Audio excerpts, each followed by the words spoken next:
What's up, fam? Extraordinary Life with Elijah. And as I've been working outside today, pressure washing the outside of my friend's house, getting it ready for painting and kind of cleaning up for the fall season, going into winter here. Just working, praying, thinking with God. And man, he just said so many good things while I'm out here working. Man. I've been working on reviving the book of James back in high school. I don't remember what year it was. I was a Bible quizzer and I memorized Hebrews and James. Great books. And I let it go to the wayside, but I've been working on restoring the memory of those books again.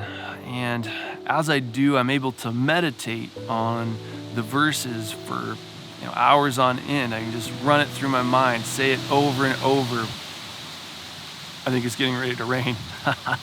Hopefully this isn't too noisy in the audio with the wind, but just be able to just roll verses over and over in my mind and ponder them and pray over them and chew on them and swallow them and burp them back up.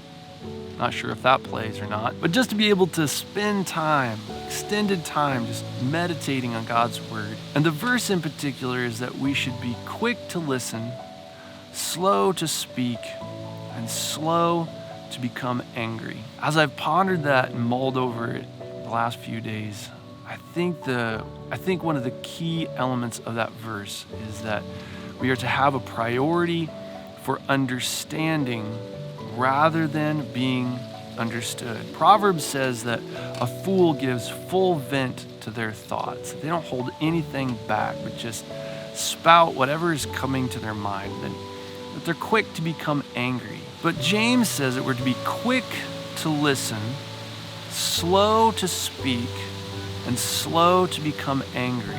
Out of that, I see a pattern of sitting with people who may be saying things that are very offensive to me, that they may rile me up. I may disagree with them strongly. And there's that sense of anger and frustration growing inside of me that I want to fight back. But instead of becoming angry, like my Father, who is slow to anger, who rises to show compassion, that my slow speaking is one of formulating questions out of what I've heard another person say, and ask for them to clarify further through the anger, through the confusion, through maybe even the fear and the threats, that instead of becoming angry, I would ask people to clarify what they're thinking further.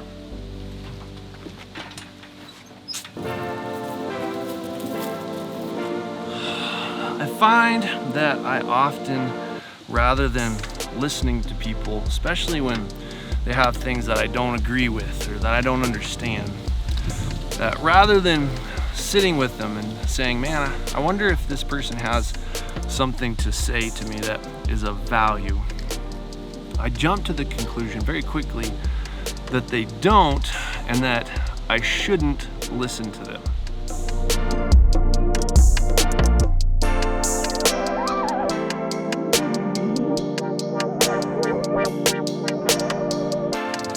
See, I don't think that I'm the only one who struggles with this.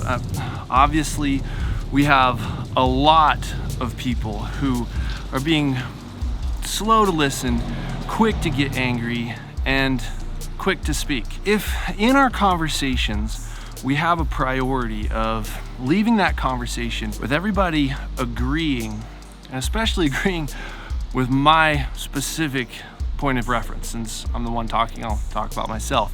If my goal in conversation is leaving with whoever it is that I was talking with agreeing with me, then the goal of my communication was manipulation. I wanted to manipulate people into agreeing with my specific point of view. I think I should move backwards into the garage a little bit further. There we go. Not quite as light, but a lot less windy. There you go. Boom. But if my goal in coming out of a conversation is to have people or whoever it is that I'm speaking with agree with me, then my goal of communication was manipulation.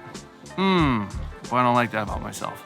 However, I think a more honoring goal, something more consistent with the heart of God, more consistent with that passage in James, to be quick to listen, slow to speak, slow to become angry. That the goal coming out of conversation then should be understanding. Now that means that we can have conversations, leave that conversation and not agree, but that we walk away understanding where the other person has come from. And out of that the person that we spoke with, the person that we had conversation with, has a deep sense of being honored and respected in the communication of their thoughts or ideas, regardless of whether or not they understand that I've agreed with them.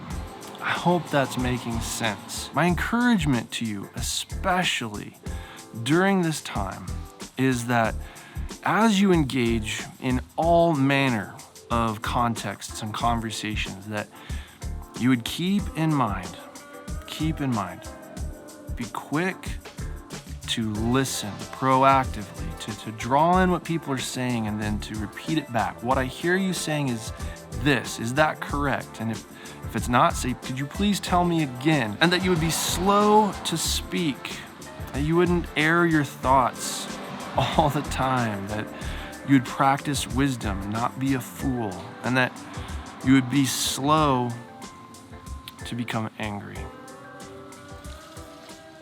The world needs more examples of people that are understanding, and I want to lead the charge on that. As I worked and prayed and meditated on the verse, there was a lot of contexts where I haven't been understanding, that my goal has been to manipulate. I don't like moments like that. But however, the joyful thing is that in the conviction of God's Spirit that comes through the washing of His Word and the presence of His Spirit, I'm filled with so much joy in knowing that I am a person of understanding, that I've been made in the image and likeness of my Father, and that I've been purposed to bring reconciliation to all things.